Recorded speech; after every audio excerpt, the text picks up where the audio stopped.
नमस्कार दोस्तों, स्वागत है आपका हमारे चैनल मैथअप में। लास्ट वीडियो में जो अपन ने थ्योरी पढ़ी थी उसी के आज अपन कुछ क्वेश्चन करते हैं उनको समझने के लिए। तो देखिए, पहला क्वेश्चन है जो सेकंड ग्रेड 2018 में आया हुआ है। a minus b x square plus c minus a into x plus b minus c equal to 0 के मूल समान है, तब ए बी सी होंगे। हमें ये गिवन है, इसके मूल जो है वो समान है, अल्फा और बीटा बराबर है। हमें क्या गिवन है कि अल्फा और बीटा क्या है, बराबर है। तो हमें क्या बताना है, ए बी सी की वैल्यू बतानी है। ए बी सी होंगे मतलब वो क्या होंगे वो देखते हैं अपन। तो देखो कैसे करना है। अभी आप देखो, कल लास्ट टाइम मैंने बताया था कि एक्स स्क्वायर का कोफिशिएंट, एक्स का कोफिशिएंट और जो कांस्टेंट टर्म होती है इनका सम 0 है कि नहीं है। तो यहाँ पर हम साफ साफ देख पा रहे हैं कि a minus b, c minus a और b minus c equal to 0 है।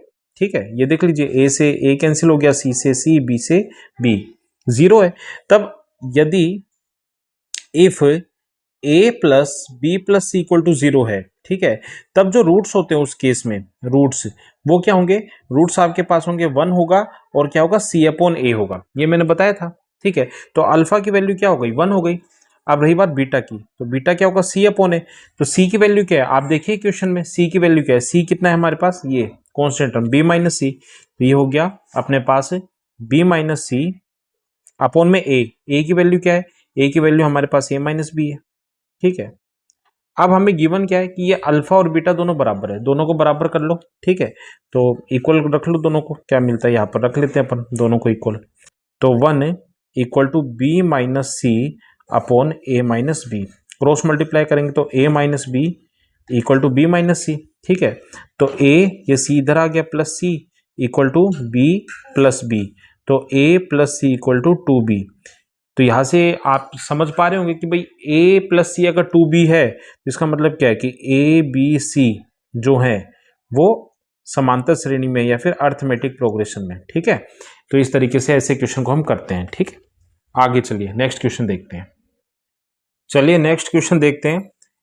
If 1 upon x plus p plus 1 upon x plus q equal to 1 upon r, इसके जो मूल है वो सामर्थ्य में बराबर है परंतु विपरीत चिन्ह में है। सामर्थ्य में बराबर इसका मतलब क्या है, वही है कि जैसे एक मूल अगर 4 है तो दूसरा क्या हो जाएगा 4, बट उनका अपोजिट साइन है, मैग्नीट्यूड इक्वल नहीं है। ठीक है, मैग्नीट्यूड में इक्वल है बट साइन अपोजिट है। तब हमें बताना है कि इनमें से कौन सी कंडीशन सही होगी, p plus q equal to 2r या फिर p plus q equal to minus 2r। ठीक है, तो अब इसका सोल्यूशन देखिए। अब हम जानते हैं कि इस कंडीशन में जब अल्फा और बीटा जो है हमारे पास वो इक्वल हो बट अपोजिट साइन में हो, तो उस केस में हमारे पास b का मान क्या होता है, 0 होता है। ठीक है, b का मान क्या होगा, 0 होगा।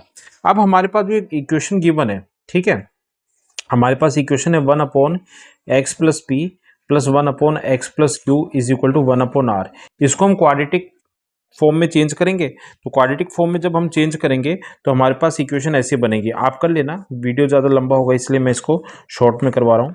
X square plus p plus q minus 2r into x plus P Q minus P R minus Q R, ये बनेगी। ये हमारे पास क्वाड्रेटिक इक्वेशन बनेगी। अब हम जानते हैं कि भाई इसका b इक्वल टू 0 होगा। तो b क्या है इसमें, यहाँ पर a की वैल्यू तो 1 हो गई, x का कोफिशिएंट ये b है और ये पूरा c है। तो b की वैल्यू 0 है, तो b का मतलब क्या है, p plus q minus 2r equal to 0। तो यहाँ से p प्लस क्यू किसके इक्वल हो जाएगा, 2r के इक्वल हो जाएगा। ठीक है, तो इस तरीके से ये क्वेश्चन हमने कंप्लीट कर लिया। नेक्स्ट क्वेश्चन की तरफ चलते हैं। अब देखिए, नेक्स्ट टॉपिक है हमारा जब मूल समानुपाती हो। मान लीजिए हमारे पास दो क्वाड्रेटिक इक्वेशन है, पहली है a1 x square plus b1 x plus c1 equal to 0 और दूसरी है a2 x square plus b2 x plus c2 equal to 0। इसके जो मूल है वो समानुपाती है। ठीक है, तो उस कंडीशन में आपको ये कंडीशन याद रखनी है कि b1 square upon b2 square जो होगा वो a1 c1 upon a2 c2 के इक्वल होगा। जहां पर a1 c1 a2 c2 b1 b2 आप यहां से देख सकते हैं, यहाँ से a1 b1 c1 और यहाँ से a2 b2 c2 होगा। ठीक है, तो ये आपको रिजल्ट याद रखना है। ये कब होगा, जब मूल समानुपाती होंगे। ठीक है, अब आगे देखिए। अब देखिए हमारे पास क्वेश्चन है समीकरण x square plus x plus 1 equal to 0 तथा समीकरण alpha x square plus beta x plus gamma equal to 0 के मूल समानुपाती है तो अल्फा बीटा गामा क्या होंगे, इनमें रिलेशन पूछा है। तो वही है, हमें ये पता है कि समानुपाती है, तो समानुपाती है तो हम ये जानते हैं कि b1 square upon b2 square की जो वैल्यू होगी वो a1 c1 upon a2 c2 के इक्वल होगी। अब इसको करेंगे कैसे, b1 की वैल्यू देख लीजिए, b1 कितना है यहाँ पर 1, तो 1 का स्क्वायर 1 अपॉन b2 कितना है बीटा, ठीक है, तो बीटा का square beta square, a1 c1, a1 भी 1 है c1 भी 1 है, तो 1 अपॉन a2 c2, ये a2 कितना हो गया अल्फा और c2 कितना हो गया गामा, तो अल्फा इंटू गामा, तो इसको सॉल्व करेंगे तो alpha into gamma equal to beta square. तो इसका मतलब क्या हुआ कि alpha beta gamma are in GP, ये जीपी में बन गए ना, गुणोत्तर श्रेणी में हो गई, ठीक है। तो इस तरीके से क्वेश्चन हमने कर लिया। तो ऐसे इंपॉर्टेंट जो क्वेश्चन है इस तरीके से पूछे जाते हैं एग्जाम में। आगे चलिए, अब देखिए अगला क्वेश्चन है हमारे पास, समीकरण है x square plus x plus के इक्वल टू 0। इसके जो मूल है वो वास्तविक है और असमान है, ठीक है, वास्तविक और असमान है। इसका मतलब क्या हुआ कि इसकी जो डी की वैल्यू वो ग्रेटर देन 0 है, ठीक है, तभी वास्तविक और असमान है। यानी डी क्या होता है हमारे पास, b square minus 4ac, it is greater than 0, ठीक है। तब समीकरण एक्स स्क्वायर माइनस 4 रूट के एक्स प्लस 1 इक्वल टू 0 के मूल है। हमें इसका पता है कि इसके मूल हमारे पास वास्तविक और असमान है, और हमसे पूछा है कि इसके मूल क्या होंगे, परिमेय होंगे, अपरिमेय होंगे या फिर काल्पनिक होंगे, ठीक है। तो सबसे पहले हमें जो इस इक्वेशन की जो स्टार्टिंग वाली इक्वेशन है इसमें जो कंडीशन दे रखी है वो लगा के देखते हैं हमें क्या मिलता है। B square minus 4ac greater than 0, तो बी स्क्वायर की वैल्यू क्या पर हो जाएगी 1 माइनस 4, ए की वैल्यू 1 है, सी की वैल्यू के ग्रेटर देन 0, ठीक है। तो यहाँ से हमारे पास मिल रहा है कि 1 माइनस 4 के greater than 0, this is our equation first, ये पहली इक्वेशन हो गई। अब हम देखते हैं हमारे पास जो दूसरी समीकरण है एक्स स्क्वायर माइनस 4 रूट के एक्स प्लस 1 इक्वल टू 0, इसका भी हम डी फाइंड आउट करते हैं। तो बी स्क्वायर माइनस 4ac करते हैं, इसका भी हमें क्या मिलता है, तो b की वैल्यू हो गई माइनस 4 रूट के इसका स्क्वायर और माइनस 4, a की वैल्यू 1, c की वैल्यू 1, ठीक है। तो यहाँ पर हमारे पास क्या मिलेगा, देखिए 4 का स्क्वायर 16 हो गया, रूट के हो जाएगा, तो 16 के माइनस 4, ठीक है, 16 के माइनस 4 हो गया हमारे पास। तो यहाँ से थोड़ा सा हम इसे सॉल्व करेंगे तो हमें क्या मिलेगा 4 कॉमन, तो यहाँ पर 4 कॉमन लेंगे तो हमारे पास क्या मिल जाएगा 4 के माइनस 1, ठीक है, 4 के माइनस 1, ठीक है, ये हमारे पास मिल गया। अब ऊपर वाली इक्वेशन से देखिए, यहाँ से 1 माइनस 4 के ग्रेटर देन 0 है, 1 माइनस 4 के ग्रेटर देन 0 है, यानी कि यहाँ से अगर मैं माइनस साइन कॉमन ले लेता तो 4 के माइनस 1 ग्रेटर देन 0, और इसी में जब माइनस साइन से हम मल्टीप्लाई करेंगे तो हमें मिलेगा 4 के माइनस 1 इज लेस देन 0, ठीक है। तो 4 के माइनस 1 क्या हो जाएगा, लेस देन 0, ठीक है।